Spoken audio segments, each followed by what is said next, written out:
Me perdoa, gente. Eu não quis dizer que vocês se incomodam quando eu entrar, não. A gente gosta que vocês entrem cada vez mais, tá bom? É. Ou ela sai. Ah, eu pedi pra ela sair, né?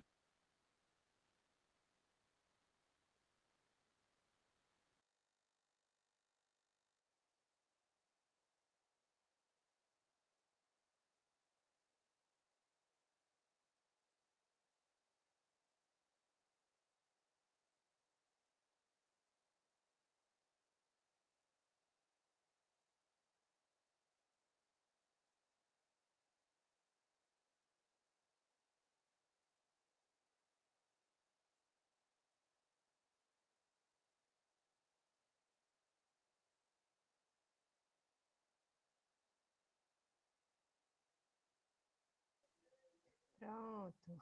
Bela já ficou quieta. Tá beleza. Gente, voltando, já tá gravando, tá tudo certo. Obrigada, minha irmã. Então vamos lá. A minha proposta aqui no meu módulo da EBON é falar sobre as principais doutrinas do Paulo e fazer aqui meio que um check aqui com Jesus, né? A gente olhar o que ele falou, o que Jesus falou, e a gente fazer uma análise e tentar entender as influências de Paulo, por que ele falou dessa forma, por que ele falou isso. E hoje a gente vai falar sobre aquela parte que ele fala da igreja como o corpo de Cristo, certo? Gente, o Bela foi embora, ficou chateado. Volte. Ah, ele voltou. Aí eu vou compartilhar a minha tela aqui.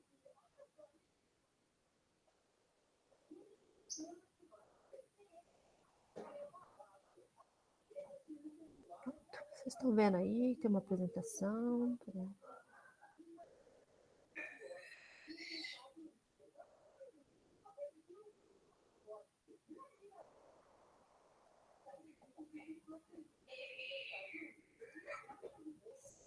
Eu já estou dando spoiler, né? Uma parada aqui. Tá. E aí a gente vai. A apresentação não é, né, uma grande apresentação, vocês não fiquem achando que eu fiz uma grande obra do design, é só para a gente não perder o fio da meada aqui, mas está tranquilo. E aí, então, eu vou falar sobre aquela parte que lá em 1 Coríntios 12, versículo 12 ao 27, o apóstolo Paulo fala sobre, ele desenvolve uma ideia de que a igreja ela é o corpo de Cristo. Vocês estão vendo a minha apresentação? Vocês têm que abrir o microfone porque eu não vejo vocês, tá? E me falar sim. Obrigada. Bom, e aí, gostaria que vocês abrissem a Bíblia e quem puder, quem não puder pode ler comigo aqui, pode escutar aqui que eu vou ler, porque eu não botei ela toda aqui na apresentação, não. E aí, fala assim, lá em 1 Coríntios, capítulo 12, versículo 12 a 27. Essa passagem, ela compara a igreja a um corpo com muitos membros, cada um com funções diferentes, né? É assim, porque assim como o corpo é um e tem muitos membros, e todos os membros, sendo muitos, constituem um só corpo, assim também com respeito a Cristo, pois em um só Espírito, todos nós. Peraí, que eu vou baixo. Eita, que o inimigo está furioso. Todos nós fomos batizados em um corpo, quer judeus, quer gregos, quer escravos, quer livres, e a todos nos foi dado beber de um só Espírito. Porque também o corpo não é só um membro, mas muitos. Se disser o pé, porque não sou mão, não sou do corpo, nem por isso deixa de ser do corpo. Se o ouvido disser, porque não sou olho, não sou do corpo, nem por isso deixa de ser. Se todo o corpo fosse olho, onde estaria o ouvido? Se todo o corpo fosse ouvido, onde estaria o olfato? Mas Deus dispôs os membros, colocando cada um deles no corpo como lhe aprouve. Se todos, porém, fossem um só membro, onde estaria o corpo? O certo é que há muitos membros, mas um só corpo. Não podem os olhos dizer à mão: não precisamos de ti, nem ainda a cabeça aos pés: não preciso de vós. Pelo contrário, os membros do corpo que parecem ser mais fracos são necessários, e os que parecem menos dignos no corpo, a estes damos muito maior honra. Também os que em nós não são decorosos, revestimos de especial honra, mas os nossos membros nobres não têm necessidade disso. Contudo, Deus coordenou o corpo, concedendo muito mais honra àquilo que menos tinha, para que não haja divisão no corpo. Pelo contrário, cooperem os membros com igual cuidado em favor uns dos outros, de maneira que se um membro, sofre, todos sofrem com ele. E se um deles é honrado, com ele todos se regozijam. Regozijam, tô que nem o Gildo ficou. Ora, vós sois corpo de Cristo e individualmente membros desse corpo.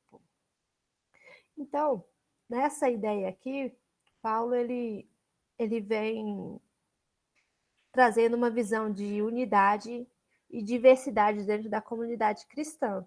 Ele traz aqui a questão dos gregos, dos judeus, dos escravos, né? A gente vê que ele traz essa diversidade falando do corpo, que todo mundo é importante, fazendo essa comparação. E é interessante a gente pensar, poxa, de onde foi que ele tirou isso, né? E o Paulo, ele foi um cara que ele organizou muitas coisas, né? Ele organizou muito o pensamento. Jesus falou, mas aí ele foi lá e deu uma melhoradinha. Eu acho que isso é uma das coisas, né? Que ele deu essa visão. E essa ideia, ela possivelmente vem das influências helenísticas, né? Dessas influências greco-romanas ali que ele tinha. A gente mencionou na aula passada que ele era um judeu em diáspora, né? Que tinha inclusive a cidadania romana. Ele guardava a fé dele, mas ele estava ali pelo mundo, né? Estava fora ali de Jerusalém. Como os judeus, a gente sabe, eles não têm uma terra definida, eles não têm uma terra deles, isso desde sempre, né? Praticamente viveram vagando ali pelo deserto em busca da terra prometida. Tem todo esse drama que a gente já sabe, mas são pessoas que conservam a sua cultura apesar disso. Mas estão sempre sendo influenciados por outras culturas. E na época de Paulo, na época de Jesus, eles tinham essa influência, né? Não tem como você se blindar. Você está inserido numa sociedade totalmente baseada nesses princípios, nessa cultura, você acaba também sendo influenciado. E ele era conhecido como o Paulo de Tarso, exatamente, né? Porque ele morava na cidade de Tarso, que tinha cidadania de Roma. E ele trazia com ele essa ideia de universalidade e de unidade, fazendo esse paralelo da igreja com o corpo. E aí essa ideia de universalidade e de unidade é uma ideia que encontra apoio na filosofia estoica. É uma escola de filosofia que se originou lá na Grécia Antiga. E essa influência do Paulo, então, ela é justificada com esse histórico que eu falei para vocês, né, sobre a influência cultural que ele tinha. Lá, nesses versículos que eu li, ele fala sobre os diferentes membros do corpo, que são unidos e são dependentes uns dos outros. Cada membro da igreja vai ter um papel único, mas todos são necessários para o funcionamento do corpo como um todo. E os estoicos também falavam isso, sobre uma interconexão e uma interdependência de todas as partes do universo. E aí o Paulo vem e faz esse paralelo com a igreja, trazendo isso para um corpo, que um corpo também tem uma interdependência, né, dentro do corpo humano. E os estoicos acreditavam que tudo faz parte de um todo coerente, que eles chamavam de logos. E cada parte tem um papel a desempenhar na ordem cósmica. Olha que doideira. E a sociedade que Paulo vivia era muito marcada por essa cultura. Uma outra prova disso é um outro versículo, outra parte da Bíblia aqui que eu vou ler para vocês, lá em Atos 14:8. Quando Paulo ele cura um homem, se eu não me engano, era um homem que era paralítico, alguma coisa assim. E aí as pessoas da cidade chamam ele de Mercúrio. Achavam que ele era o deus Mercúrio. Estava Paulo e Barnabé na cidade. E aí fala assim, vou ler um trechinho aqui para vocês. Quando o povo viu o que Paulo havia feito, ele tinha acabado de curar a pessoa, começaram a gritar na sua própria língua. Os deuses tomaram a forma de homens e desceram até nós. Eles deram o nome de Júpiter para Barnabé e de Mercúrio para Paulo, porque era Paulo que falava. Então, possivelmente, esse Mercúrio era um deus que tinha uma característica de que falava mais, alguma coisa assim. O templo de Júpiter ficava na entrada da cidade. E o sacerdote Deus trouxe bois e coroas de flores para o portão da cidade. Ele e o povo queriam matar os animais numa cerimônia religiosa e oferecê-los em sacrifício a Barnabé e a Paulo. Quando os dois apóstolos souberam disso, rasgaram as suas roupas, correram para o meio da multidão e gritaram: Amigos, por que vocês estão fazendo isso? Nós somos apenas seres humanos como vocês. Então, assim, foi uma treta. E o Paulo ficou indignado, né? Meu Deus, esse povo é doido. Eles estão achando que a gente é Mercúrio, que a gente é algum deus, mas a gente é só humano, a gente está aqui pregando o evangelho e tal. Mas eles estavam inseridos mesmo nessa sociedade que acreditava, né? E eles estavam, inclusive, pregando numa cidade que tinha essa crença e foram confundidos com deuses que tinham tomado formas humanas. Eu achei essa parte muito curiosa e resolvi trazer para vocês para a gente ilustrar, né, sobre essa vivência de Paulo com essa cultura. E outra coisa também que demonstra algumas influências do Paulo em relação à cultura helenística ali, né, por exemplo, do individualismo, é que tem aquele provérbio, conhece-te a ti mesmo, que apontava para a necessidade de cada indivíduo conhecer suas capacidades, né, de virar-se para si mesmo, né, para pensar na sua vida.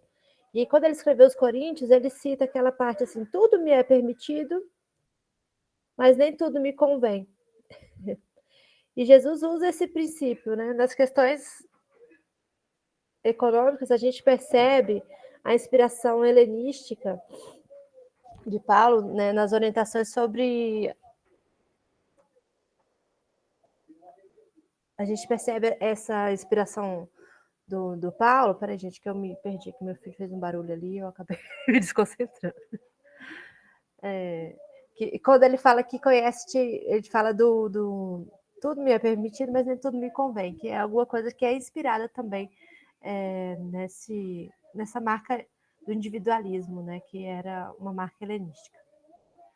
Bom, mas aí o Paulo pegou e falou assim, a igreja é como um corpo de Cristo, a gente precisa estar unido, dentro desse contexto que eles tinham, né, de anunciar o evangelho, de fazer aquela expansão do evangelho ali pelas cidades, depois que Jesus já tinha ressuscitado, já tinha subido aos céus, tal, alguns anos passados, né? A gente ainda tinha ali alguns apóstolos, os apóstolos ainda estavam por ali, e eles estavam naquela expansão super ferrinha. E sendo perseguidos, aquela coisa toda. E aí eles se reuniam para passar adiante aquela história de Jesus, para passar adiante a história da Bíblia não, desculpa, para passar adiante aquela história contada, não existia a Bíblia ainda. E aí eles se reuniam já, como igreja. E aí, mas como igreja? O que era esse negócio de igreja? E aí a gente vai entrar aqui no que Jesus falou, o que Jesus esperava, né? Que Jesus falava assim. A primeira vez que essa palavra igreja apareceu na Bíblia, foi Jesus que falou. Ela até aparece antes lá no Antigo Testamento, na Septuaginta. Mas vamos entender o que significa esse negócio de igreja. E entender como foi que o Paulo fez isso e o que Jesus estava esperando, né? Que fosse feito, o que Jesus esperava que a gente fizesse e que Paulo fizesse também. Bom, a palavra igreja em grego, ela quer dizer eclésia. Vou voltar aqui, só passar para frente. Ela, espera só um pouquinho. Mamãe está ocupada, meu amor. Ela quer dizer eclésia. Bom, essa palavra ela não foi inventada por Jesus, né? Ela vem lá da Grécia, mais uma vez, né? Paulo tinha influência da Grécia e Jesus também tinha. Jesus ele se apropria de uma palavra, de um termo que já existia. Lá há um tempo atrás, antes de Jesus, um grego chamado Solon inventou esse termo chamado eclésia. Ali, quando a Grécia estava virando uma democracia ali, né? Instituindo o voto, mesmo que era um voto elitista, tá? Eles já tinham essa noção, né, de democracia. Ele inventou a palavra eclésia, que tinha um significado de ser uma assembleia pública para pensar o bem comum e pensar ali esse desenvolvimento da polis. E aí Jesus vem e fala essa palavra. E quando foi que Jesus falou essa palavra? Quando ele vai falar com Pedro. Naquele momento lá que Pedro fala assim que ele era o Cristo. Lá em Mateus 16 a gente tem essa passagem. Vamos lá ler para a gente relembrar? Essa parte é tão bonita. Eu sempre lembro das pregações do nosso querido pastor Belofa falando sobre esse momento. Que ele fala assim, quando Pedro tem lá ele se toca, né? Ele percebe que Jesus é Cristo, e aí ele fala, e aí Jesus fala para ele, olha, não é você que sabia disso, essa revelação veio dos céus, né? Mas aí deixa eu ler aqui, porque eu não lembro, assim, eu não sou tão crente assim, do jeito que vocês estão imaginando. Eu só disfarço bem.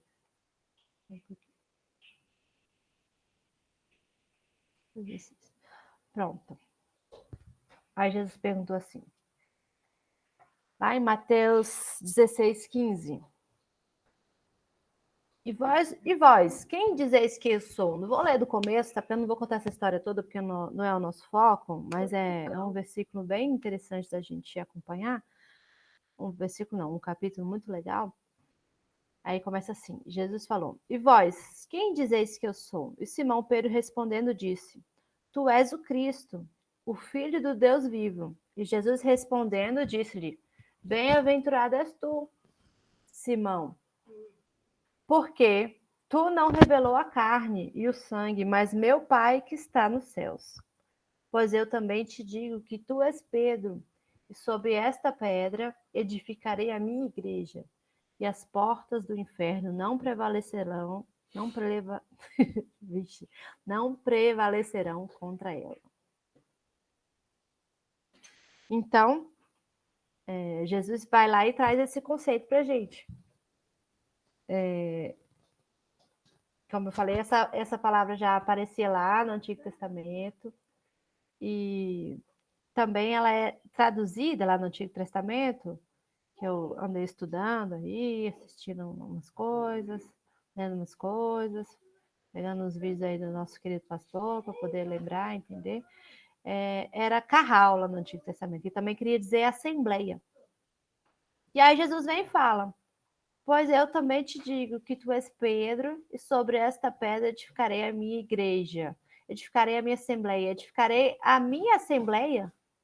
Como assim ele vai edificar uma assembleia? Então Jesus não estava falando igreja do jeito que a gente entende. Jesus não estava falando que ele iria edificar um templo, um lugar para a gente vir aqui e fazer esse culto, porque não tinha esse sentido essa palavra. Vocês entendem? Essa palavra, ela tinha um sentido de lugar de decisões políticas, um lugar de assembleia.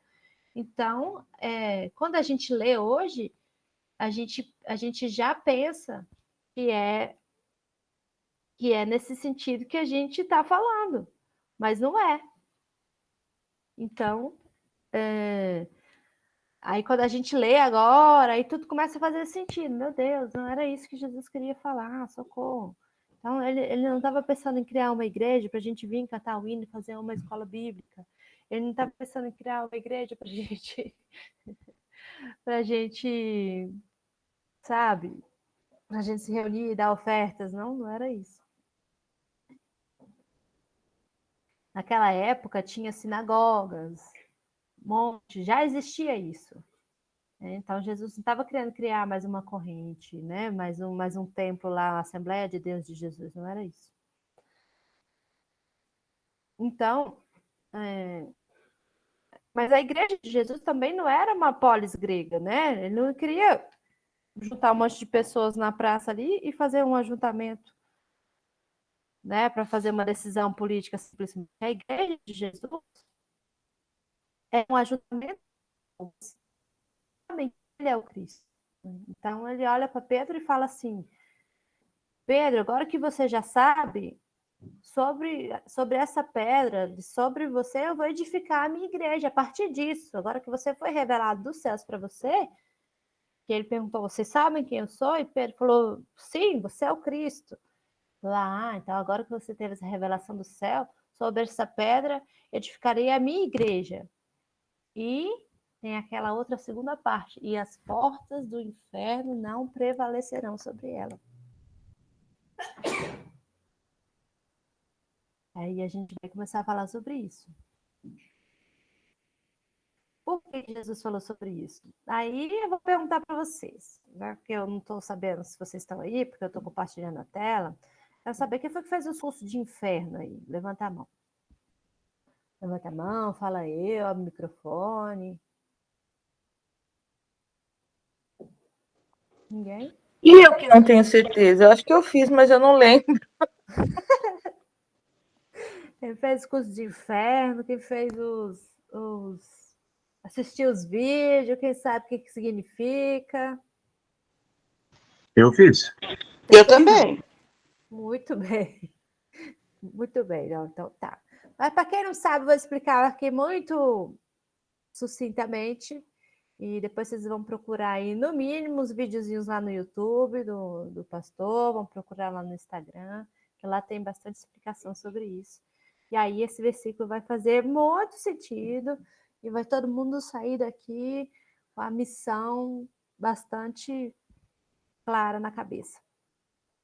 Que é o seguinte: a igreja, ela não é um local de liturgia, de revelação, de salvação, essas coisas, né, de adoração. Ela precisa ser o lugar que representa uma congregação de indivíduos que refletem sobre a sociedade, sobre o bem comum através dessa perspectiva de Jesus. E quando a gente fala isso, a gente não está criticando as práticas litúrgicas, afinal a gente está aqui numa escola bíblica, né? A gente está aqui fazendo o meio bom, ia ser muita hipocrisia a gente falar que igreja não é para isso. Mas a igreja, ela precisa avançar contra os portões do inferno. E o inferno é o Hades, certo? Uma das formas de aplicação desse Hades também que a gente pode dizer,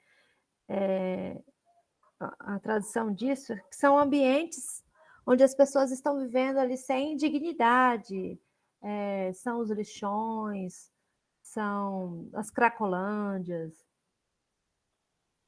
são esses lugares, os guetos, onde as pessoas vivem sem dignidade, certo? Então, é isso que Jesus está falando. Eu vou explicar assim bem por cima, mas depois vocês vão assistir essas aulas, prometam para mim. E é isso, a igreja ela precisa avançar contra os portões do inferno, e as portas do inferno não prevalecerão. Então, a gente precisa ser o que Jesus espera da igreja dele, do bonde dele, sabe?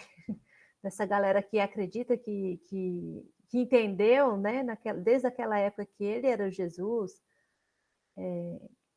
é que a gente precisa fazer a diferença na sociedade, que a gente precisa não só estar vindo para a igreja para fazer aqui os nossos momentos litúrgicos, mas o nosso objetivo, o nosso sentido, a nossa essência deve ser fazer a diferença na sociedade, certo?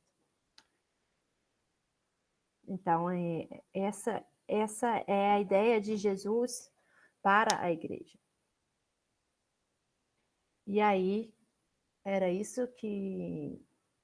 E aí Paulo vinha fazendo as reuniões ali, ele vinha reunindo a igreja ali de forma primitiva, mas já com esse objetivo de difundir o evangelho. Então, eu vejo que Paulo estava reunindo o bonde de Cristo, né? Estava pregando ali já a inclusão, estava fazendo a diferença ali de muitas maneiras. E hoje eu queria trazer para vocês essa noção, essa ideia, né, do que era a igreja. Acho que Paulo ele veio para fazer ele veio sistematizar, sabe? Ele veio sistematizando ali. Jesus ensinou, Jesus falou, Jesus foi um pouco enigmático ali, e aí o apóstolo Paulo depois ele veio sistematizando, veio organizando, veio falando bastante coisa. E como a Thaís falou também nas outras EBONs, ele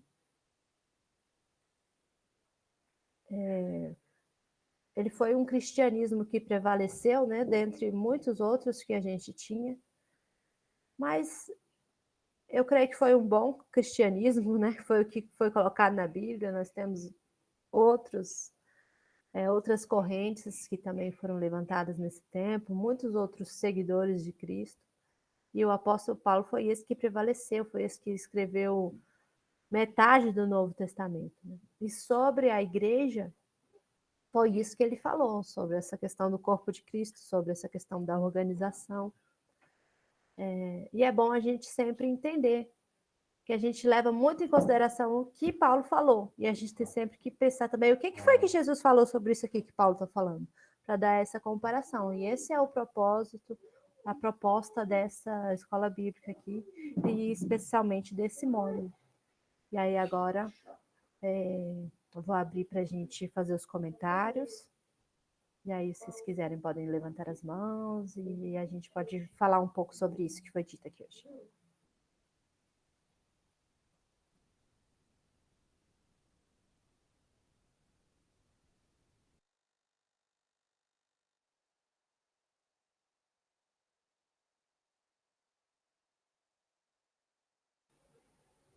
Querida Gilce, pode falar, amiga. Bom dia a todos, todas e todos. Vocês me ouvem? Sim. Ok. Uma coisa sobre Paulo que é interessante a gente repetir, ratificar, é que se não fosse Paulo, através dele, a gente hoje não conheceria sobre Jesus, né? Ele expandiu, ele quem levou, junto com alguns outros, né, com a turminha dele, e nós hoje conhecemos a Jesus. Verdade. Ele sistematizou, né? E ele foi levando.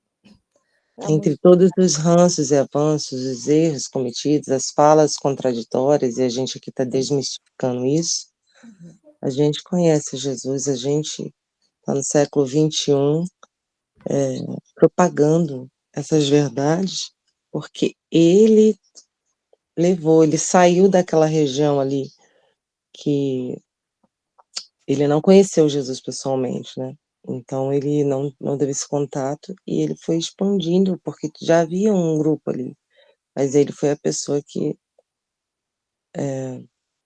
talvez o precursor, não sei, me corrija aí, pastor Belofa, ou Adélio, que seja quem for, mas o precursor de expandir, levar além. E hoje a gente conhece Jesus por isso, graças a Deus e graças a Paulo. Verdade. Foi um cara muito notável, né? Que ficou, né? Que conseguiu ali conseguir ser aceito ali por Roma, né? Depois de Roma matar ele, contraditoriamente. Mas conseguiu falar de forma com que a cultura romana, né, aquela cultura vigente ali, ele conseguiu se fazer aceitar por eles, né? Acho que a isso também se deve isso que a gente tanto reclama, né, de que ele possa ter desfigurado, né, o que Jesus falou um pouco, porque ele botou de uma forma aceitável para aquela sociedade, né? E aí isso pode ser com que foi o motivo para que o cristianismo virasse a religião oficial, né? Então, ok. Obrigada, Paulo. É isso. Peraí, meu filho. Gente, as pessoas estão ignorando que eu estou dando uma aula aqui e estão falando comigo aqui. Meu filho, meu marido, tudo bem. Fala, Cássia. Bom dia, me ouve bem? Ovo. Ah, tá. Não, eu só fiquei pensando que tu falou, trouxe aquela parte da Bíblia dele lá, não lembro a cidade, mas que queriam endeusar ele como Mercúrio.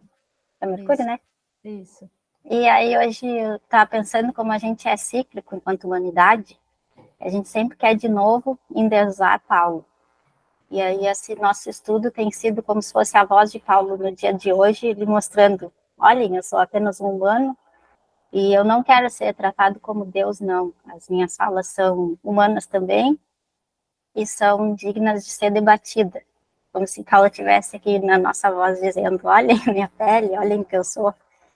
E é isso que a gente quer ver no Paulo, o humano, e mesmo sendo humano não significa que ele não tenha sido importante para toda a história. Era só isso, obrigada. Caraca, sempre que a Cássia abre a boca, ela fala alguma coisa muito boa, realmente. Arrasou, sem nem o que complementar. É isso aí. Alguém mais? A gente já vai para a faxina, isso, todo mundo. Vambora. O Leonardo vai lavar a louça, né, meu filho? Ih, ficou tímido. Então é isso. Espero que vocês tenham gostado. Semana que vem. Ah, não, o Berlafo vai falar. Fala, pastor. Só para. Uma coisa que eu realmente fico pensando constantemente, e as suas falas agora me fizeram pensar de novo, que é o que Paulo tinha de informação sobre Jesus quando ele começou a seguir Jesus, né? Porque na nossa cabeça, que enxerga tudo depois que aconteceu, a gente insiste, às vezes, em manter aquela cronologia que a gente tem na Bíblia, né? Então, primeiro tem Jesus, tem o ministério de Jesus, tem os apóstolos, e depois vem Paulo. Mas aí, quando a gente vai ver, Paulo escreveu quase tudo que ele escreveu, aí eu estou falando de data, né? Antes mesmo dos evangelhos serem escritos. Então, assim, eu fico sempre pensando, o que Paulo tinha de informação de Jesus, né? E também penso como os evangelhos, olha só, como os evangelhos podem também ter sido escritos em algum momento ou alguma parte como um contraponto do que Paulo estava dizendo. Porque, vou dar um exemplo, né? As primeiras cartas de Paulo foram escritas ali, tipo, 60, 65 depois de Cristo. A gente tem evangelho que foi escrito 80, 90. Às vezes, Lucas, Mateus escreveram algumas coisas após ter lido uma carta do apóstolo Paulo. Isso é possível de ter acontecido. Então, sim, nós teremos informações contraditórias, na minha opinião, entre Paulo e Lucas sobre Jesus, Mateus sobre Jesus, porque o próprio Paulo também não tinha essas informações que depois os evangelistas foram trazer, né? Isso é uma das coisas que, se tivermos aquela oportunidade de trocar uma ideia pessoalmente com a galera em algum momento na eternidade, eu vou querer entender essa trama aí, de exatamente o que Paulo sabia sobre Jesus quando ele saiu escrevendo. Muito bom. Obrigado, viu, Adélia? Ótima aula, obrigado. Ela arrasou. Realmente. Tá, Paulo teve com Pedro, Paulo teve com o irmão de Jesus, com Tiago. Mas aí a gente sempre pensa, o que eles conversaram, né? Será que ele teve com eles?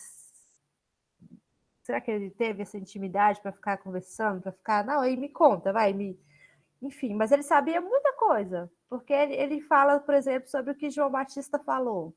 E aí ele cita as palavras, né, de João Batista. Ele tinha bastante detalhe, viu, do que rolou. Isso eu percebo nas minhas leituras. Mas agora você me deixou também com uma pulguíssima atrás da orelha, nosso jeito garagístico de ser. Que isso também eles podem ter ficado realmente. Já, vai, Wallace. Bom dia a todos e todes. Bom, quinta-feira, né? A Igreja Católica lembrou a conversão de Paulo, sabe? Uma festa. E, assim, o maior legal de Paulo, assim, no seu jeito evangelístico de ser, é de incluir pessoas, sabe? Uhum. O jeito bem inclusivo dele de.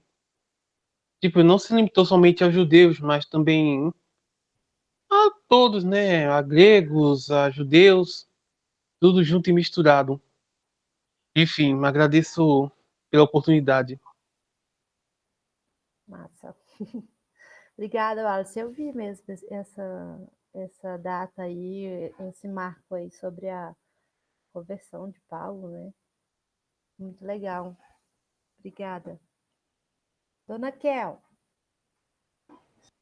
Oi, meus bens. É sobre o que o Berloffa estava falando, sobre nos evangelhos as pessoas terem escrito coisas que fossem contrapontos ao Paulo. Eu me lembrei daquela passagem, eu acho que é em primeira ou segunda Pedro, eu não sei, em que ele fala assim, que o irmão Paulo fala coisas de difícil compreensão. E aí é uma hora dele escrever alguma coisa para ser um contraponto a Paulo. Eu não lembro se ele fala isso elogiando Paulo ou se ele fala isso. Enfim, não é o antônimo de elogiando. Entendi. A cabeça não está funcionando, desculpa. Criticando. Que coisa. Obrigada. A Pedro era Mas um aí homem alguém. bem simples, né? Em algum momento alguém escreve isso, né? Ele fala coisas de difícil compreensão. Então é um contraponto de alguma forma, né? Então realmente nos evangelhos pode realmente haver alguma coisa que era, opa, não, Paulinho, não é bem isso aí não. Mas a gente vê que Paulo era um homem bem letrado, um cara que filosofava bastante aqui, como nesse momento aqui, dessa a gente leu. Realmente. E Pedro era um cara simples, né? A gente já falou sobre isso, que era ali um pescador, um cara analfabeto, possivelmente, tal.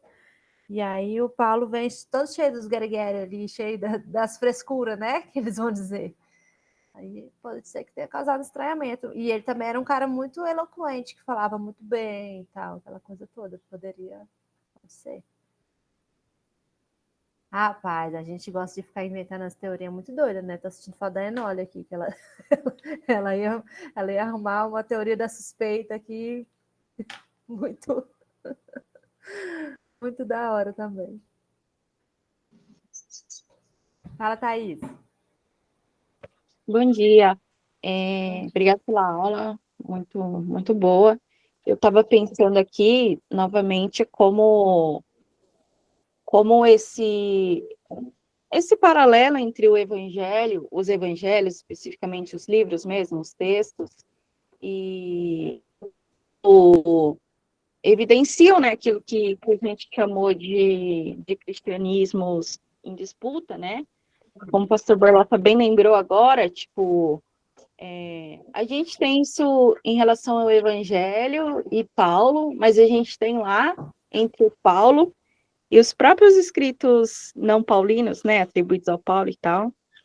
A Cassi ensinou a gente aquela vez lá sobre o corpo, né? Aí você trouxe a figura do corpo hoje, como o Paulo traz essa figura do corpo na sua carta autêntica, falando sobre a unidade, a diversidade, aquilo que você bem colocou, né? E aí depois vem aquela pessoa, aquela comunidade, enfim, aquele redator que vai escrever lá, é Timóteo, Cássio, não sei se você lembra, que aí vai falar que vai resgatar essa figura do corpo, né? E aí fala que Jesus é a cabeça da igreja, a mulher, o marido é a cabeça da esposa, e aí, tipo assim, isso que é engraçado, se a gente lê os dois textos de forma corrida, a gente pensa que é o Paulo que está falando de novo, né? Porque ele já usou essa figura do corpo em algum momento. Só que vocês viram no texto ali, nas palavras que a Adele leu, ele está exaltando a diversidade, exaltando, né, a interdependência uns dos outros, como é viver em comunidade. Aí vem essa bencinha lá, falando em nome do Paulo, e fala, não, mas Jesus é a cabeça da igreja. Sendo que Paulo nem mesmo... Nem cheguei nessa trabalhou parte aí. Então, e aí, olha que maluco, eu estava comentando com a Cássia aqui agora. Nesse texto que você leu, sobre a igreja, o Pedro, né, lá em Mateus, ele acredita que Jesus é o ungido, que seria o enviado, né? O Filho de Deus. E para Paulo, Jesus não era o Filho de Deus, Jesus era Deus, que é muito diferente. Tem aquela palavra lá que o Paulo fala assim, ele sendo igual a Deus, não teve por não, ele sendo Deus, não teve por usurpação, ser igual a Deus, antes se esvaziou, tomando a forma de servo. Essa palavra vocês conhecem. Para o Paulo, Jesus era Deus, Deusinho, Deusíssimo, Deus purinho, como diz os crentes, Deus purinho. E você vê aqui que para o redator de Mateus, não, ele era filho de Deus. Então você vê que esses cristianismos em disputa, eles estão no Corpus Paulino, eles estão dentro dos textos de Paulo, como estão também entre os textos de Paulo e os evangelhos, e como estão também naqueles textos que nem entraram no cânon, né, bíblico e tudo mais. Então, assim, você percebe como vários cristianismos chegaram até nós. Quem homogeneizou, de certa forma, e privilegiou alguns textos conforme seus interesses, foi meio que cada teologia, assim, cada igreja valorizou mais um texto, enfim, profissão religiosa, cada denominação privilegiou um texto, sim. Mas como os cristianismos em disputa, eles estão disponíveis para a gente ler e para a gente perceber eles ainda hoje. Muito bom. Até eu fico perdida nesse rolê. Ele era filho de Deus, ele era Deus. Para mim, ele é Deus. Eu não sei, não. Eu tenho uma dificuldade em me libertar da Trindade ainda. Sei, não. Não, eu fico perdidíssima ainda. Depois a gente pode... O pessoal, acho que era do Reino em Pessoa, estava falando... Quem era que estava fazendo um estudo sobre Trindade esses dias? Não sei se era a Pamela, uma das meninas aí do Bode Progressista estava fazendo um estudo, depois eu vou acompanhar. Mas é uma coisa que foi colocada, né? Isso daí também não está na Bíblia, não, hein? Vai, Jus. Na verdade, eu queria tirar só uma dúvida com essa questão da minha avó. Eu fiquei em 2 ou 3 aulas consecutivas que eu tive que fazer bate-volta lá no Rio, e eu perdi. Já está disponível as aulas para eu me atualizar? Já tá, as aulas estão? As antigas, anteriores a essa, eu faltei 2, 3 sábados seguidos, porque eu estava indo para o Rio e voltando por causa da questão da minha avó para resolver. Está disponível, né? Só para me atualizar. Obrigada. Estão lá, acho que já estão na playlist. Isso, um velho, um filho e uma pomba, né, Berlofa? Pois é, esse é um rolê muito complicado. A gente pode fazer isso para uma próxima bom, viu? Vamos organizar esse rolê. Eu queria falar, não vou nem falar da Trindade, não, porque realmente a gente pode pensar alguma coisa sobre isso. Mas, por exemplo, sobre o Paulo. Eu sempre achei muito estranho. Não estranho, nós temos motivos, né? Por que nos evangelhos nós temos ali uma cena de Jesus escolhendo 12 apóstolos, né? E até o Marcos, que é o primeiro evangelho, o evangelho mais fidedigno, assim, ele traz uma cena, né, de Jesus escolhendo 12. Quando a gente olha o dia a dia de Jesus, a gente vê que não é bem assim. Jesus andava com discípulos. Mas em algum momento tiveram que evidenciar 12 nomes, que foram meio que categorizados como apóstolo, né? Só que isso só foi escrito depois, né? Então, esse é um dos pontos que eu acredito que pode ter sido construído já porque Paulo estava se chamando de apóstolo, sabe? Porque Paulo estava escrevendo e se designando como apóstolo, e quando os evangelistas vão escrever, e eles querem afirmar que Paulo não fazia parte daquele primeiro bando ali, digamos assim. Essa é uma teoria, gente, pelo amor de Deus. Mas que cronologicamente faz sentido, né? Paulo começa a se chamar de apóstolo antes do relato dos 12 apóstolos, né? Pode ser uma cutucada no Paulo, dizendo assim, ó, você nem estava no começo. Sai daí, né? Você nem estava aqui quando esse rolê começou.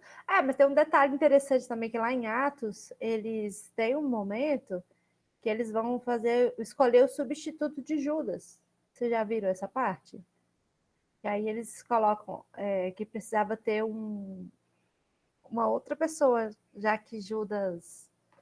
Eu achei aquilo muito doido. Na hora que eu vi, falei, gente, que rolê foi esse? Porque tinha que ter 12. Quer ver? Eu até sublinhei aqui na minha Bíblia. Foi o Pedro, coisa do Pedro. Não, Jesus não pediu isso, né? Mas o Pedro falou, ó, já que um morreu, vamos para o outro lugar. E aí ele faz um ritual de magia negra, quase. Eu esqueci o nome lá, alguém lembra? Tuquinho, Tuninho, Turinho, um bagulho assim. Eu fiquei passada com isso. Falei, gente, precisava. Porque tinha que continuar tendo 12. Inclusão de Matias. Entre os 11 apóstolos. Enfim. Viu? Aqui é o que é crente, lembra. Ourinho e Turinho, isso mesmo. Quer falar, Carol? Fala aí. Desculpa. Essa eu não vou abrir a câmera, porque assim, eu não me programei para vir para Bom hoje, mas aconteceu uma coisa bem estreita aqui em casa, que tá chovendo muito em Salvador, né? E alagou minha casa toda, então eu tive que levantar, literalmente. Mas, enfim. Aí depois de resolver o alagamento, aí eu disse, vou para Bom, já tô aqui mesmo. Mas foi ótimo ter vindo. E o Belofa fala que eu que sou crente, a pessoa teve a casa alagada e tá na escola bíblica, e eu que sou crente? Carol é crente. Parabéns. Tô tentando. Tá difícil, viu? Deus, se for Deus, não tá aliviando para mim, não. Mas vamos lá. Aí eu tava dando risada, depois eu ia abrir entrando, dando risada por causa desse rolê aí, que vocês estavam falando dos apóstolos, né? Imaginando isso aqui num contexto baiano, né? E os apóstolos, se saia, que você não é da nossa turma, não. Se sai. Mas, se saia que isso é laranjada. Então, pai, Mas, se saia que você não é do bonde aqui mesmo, não. Porque aqui também tem bonde, né? Você não é tipo as facções, né? Você não era a nossa facção. Mas, enfim. Eu acho interessante, principalmente esse último ponto que vocês trouxeram, do que Pedro fez para poder entrar Matias nessa linha de magia negra, brincando assim. Mas é o que, entre aspas, botando bem grande, é no que a Igreja Católica, por isso católica, vocês sabem, né? Se fundamenta para poder fazer a eleição do novo Papa. E é algo bem, assim, é algo bem punk, assim, eu não tô achando essa palavra, é algo bem contraditório, em alguns aspectos, porque dentro disso entra uma série de questões políticas também, né? E aí, será, pastor, realmente, será que magia negra é assim? Não sei, né? Perdão aí, se for, viu, gente? Por favor, não tinha intenção, não. Fui eu que falei primeiro, Carol. Eu que falei primeiro magia negra aqui. Não, eu fui atrás, né? Eu dei Precisamos repensar isso. Pecamos juntos. Tô brincando. Mas é interessante isso. E até como a gente falava antes da questão da Trindade, né, também. E outras coisas que minha cabeça sempre bugou muito, né, quando eu chegava nesses aspectos, porque é contraditório algumas falas. E uma coisa que eu nunca encontrei na igreja é uma pessoa coerente que trouxesse, quando eu falo uma pessoa, eu falo um teólogo mesmo, que tem estudado, que trouxesse umas coisas coerentes com relação a isso, com relação à palavra. Porque sempre se puxa a brasa para a sua sardinha, de um lado ou de outro. Seja católico, seja evangélico, seja espírita. Cada um vai puxando a interpretação para a sua aba, sabe? Para o seu lado. E aí informações como essas mesmo não saem, não vazam. E a gente fica à mercê daquilo que é a interpretação de cada um a respeito da sua, como é que se diz? Não sei se você me entende o que eu quero dizer, Adele e os outros. No sentido assim de, nesse ponto aqui está fundamentando a minha religião, então, eu boto lá. Desse ponto aqui está fundamentando aquilo que eu quero dizer, então, eu boto lá.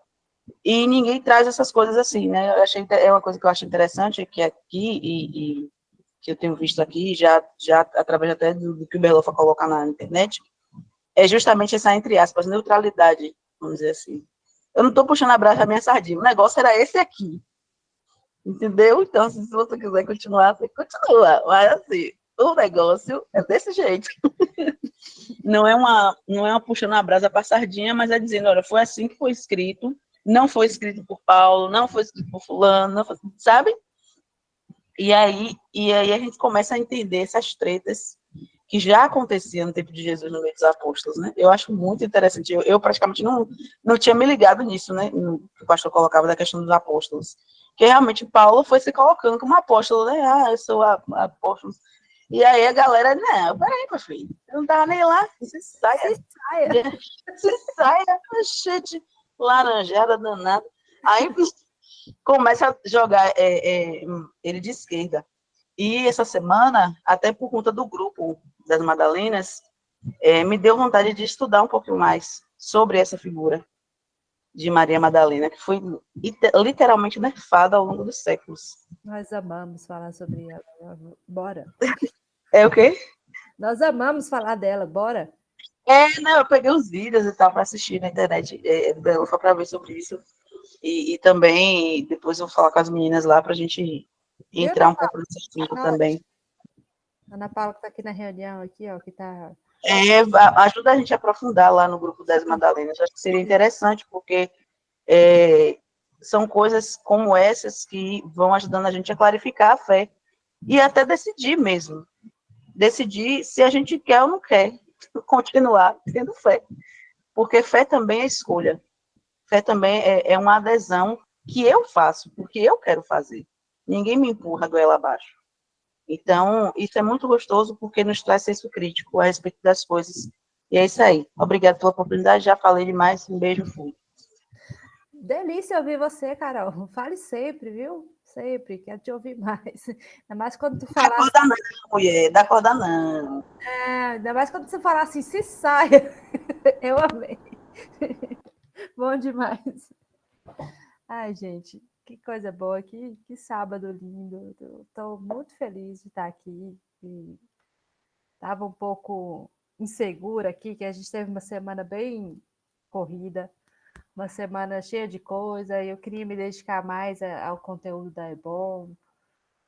E a gente teve muitas coisas para fazer, eu tive que fazer outras coisas essa semana, além de me dedicar só a isso, né, que era o meu plano.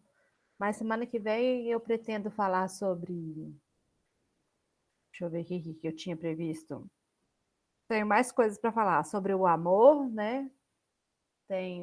E a gente tem... Pode falar, Wallace.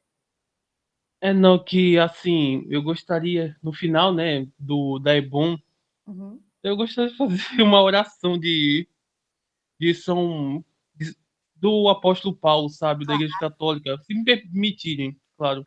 Vou te Vai ter permitir. vai ser uma oração cristocêntrica. Tá bom. Tá bom, vamos fazer a oração.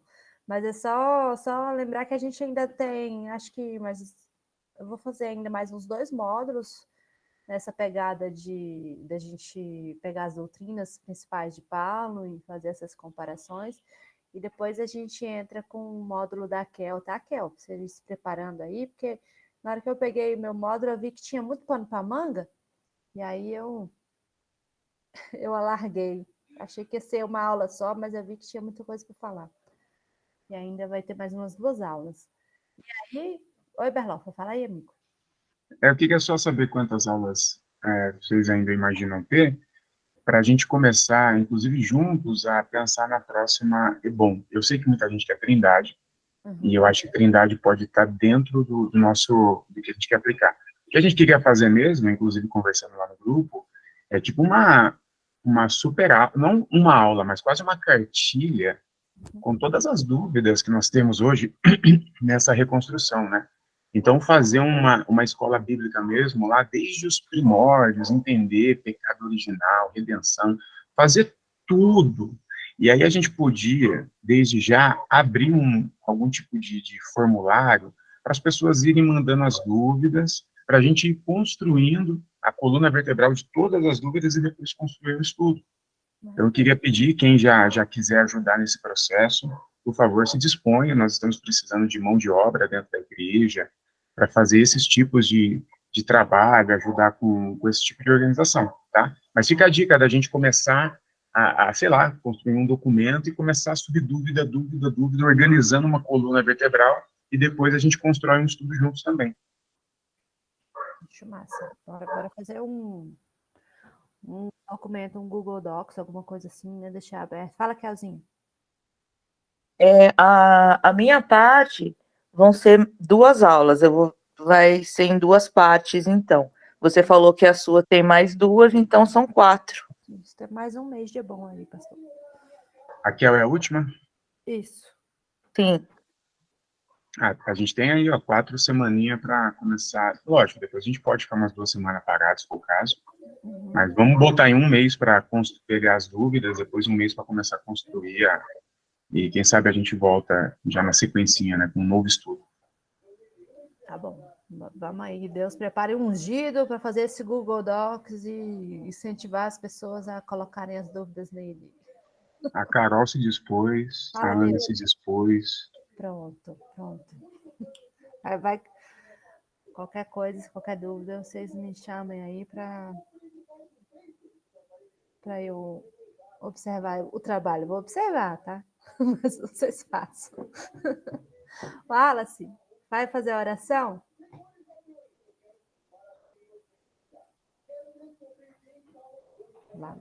Vou sim. Vamos lá. Ó Cristo, vós transformastes a vida de Paulo, manifestando-lhe vosso amor. De vosso inimigo se fez vosso apóstolo ardoroso, e vosso amor foi como uma chama em seu peito. E ele não mais vos abandonou.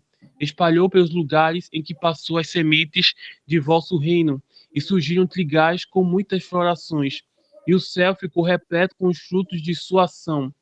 Vossa luz continue a iluminar o coração de cada ser humano, e que ela se expanda pelas nossas cidades, bairros, condomínios, favelas e casebres, para que também façamos em cada dia a experiência de vossa ressurreição. Fazei, Senhor Jesus, reinar entre nós vossa verdade, e fazei-me guardar até o fim vossa verdade. Vossa graça me sustente e vosso amor me conduza.